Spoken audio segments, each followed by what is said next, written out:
Bonjour à tous, bienvenue à la Cité des Sciences et de l'Industrie pour notre balade hebdomadaire du côté des labos de recherche. Cette semaine, on parlera de techniques pour retrouver un visage à partir de simples échantillons d'ADN, de mystérieuses traces de vie découvertes dans des cavités gelées en Antarctique ou encore de division du travail chez les fourmis.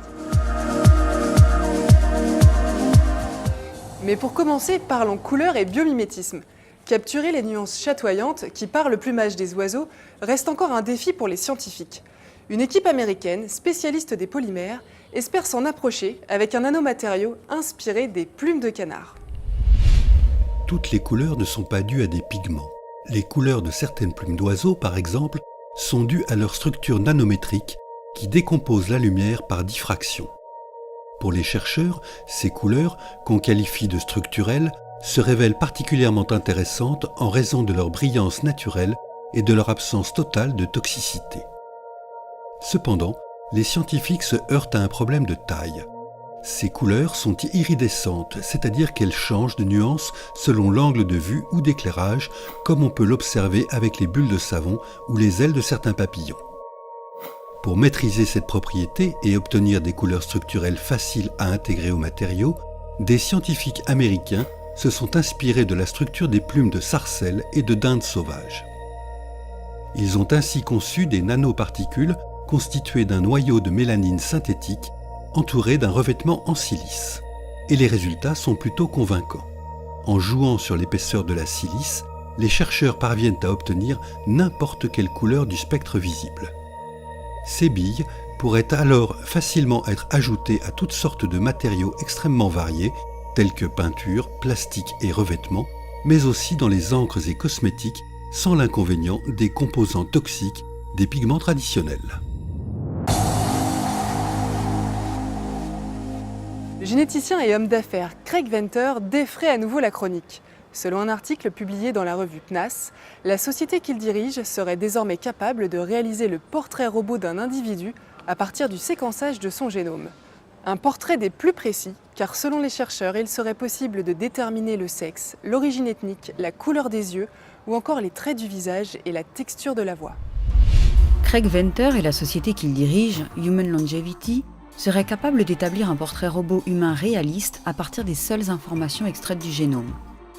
Pour arriver à ce résultat, la société a commencé par séquencer le génome complet de 1061 personnes d'âge et d'origine ethnique différentes. En croisant ces données génétiques et des photos des visages des participants, et en utilisant une approche dérivée de l'intelligence artificielle, les chercheurs ont isolé de petites différences dans les séquences d'ADN qu'ils ont associées à des traits du visage, tels que la hauteur des pommettes par exemple. L'équipe a également travaillé sur d'autres critères comme la taille, le poids, l'âge, les caractéristiques vocales et la couleur de la peau. Cette méthode d'analyse leur aurait permis d'identifier correctement un individu dans un groupe de 10 personnes choisies au hasard.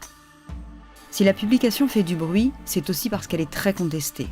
D'abord, le portrait robot génétique ne serait pas si précis.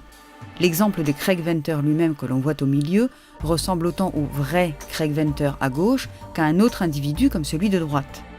On peut alors objecter qu'il n'est pas difficile d'identifier une personne parmi 10 choisies au hasard, une fois qu'on a écarté les individus de sexe, d'âge et de couleur de peau différents. Au-delà de ce résultat, Craig Venter est aussi soupçonné par la communauté scientifique de poursuivre un objectif économique avec cette publication. Il exhorte tout un chacun à protéger ses données génétiques. Or, sa société privée a pour ambition de construire la plus grande base de données génétiques humaines. Des données qui seront mises sur le marché et qui s'arracheront certainement à prix d'or.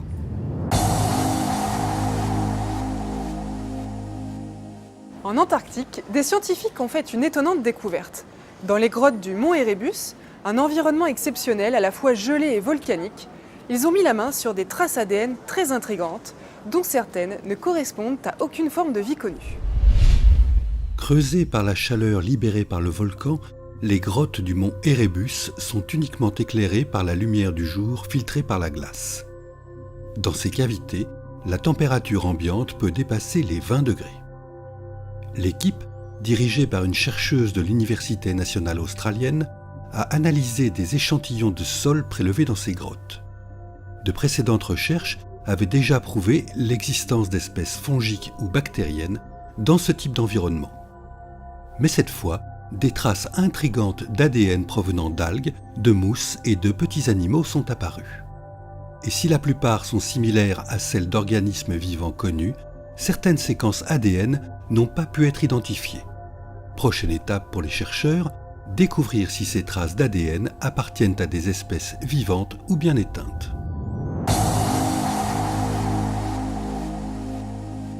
Les fourmis auraient-elles usurpé leur réputation de travailleuses acharnées? C'est en tout cas ce que semble indiquer une observation attentive conduite aux États-Unis, puisque 40% de ces insectes ne feraient strictement rien de la journée. Mais alors, à quoi donc servent ces fourmis flemmardes? C'est en observant les colonies de fourmis de son laboratoire, à l'Université de l'Arizona, que le chercheur Daniel Charbonneau constate qu'environ 40% d'entre elles restent totalement inactives. Et lorsqu'elles daignent s'activer, cela reste très modeste, un peu de soin dans la pouponnière ou de toilettage de leurs congénères. Selon une hypothèse courante, ces fourmis inactives constituent une sorte d'armée de réserve, susceptible de prendre le relais des fourmis ouvrières. D'ailleurs, il y a aussi beaucoup de paresseuses parmi d'autres espèces industrieuses comme les abeilles. Pour confirmer l'hypothèse, le chercheur a peint des points de couleurs différentes sur la tête, le thorax et l'abdomen des fourmis, de manière à les distinguer et à suivre leurs mouvements. Puis il a retiré de la colonie 20% des insectes les plus actifs.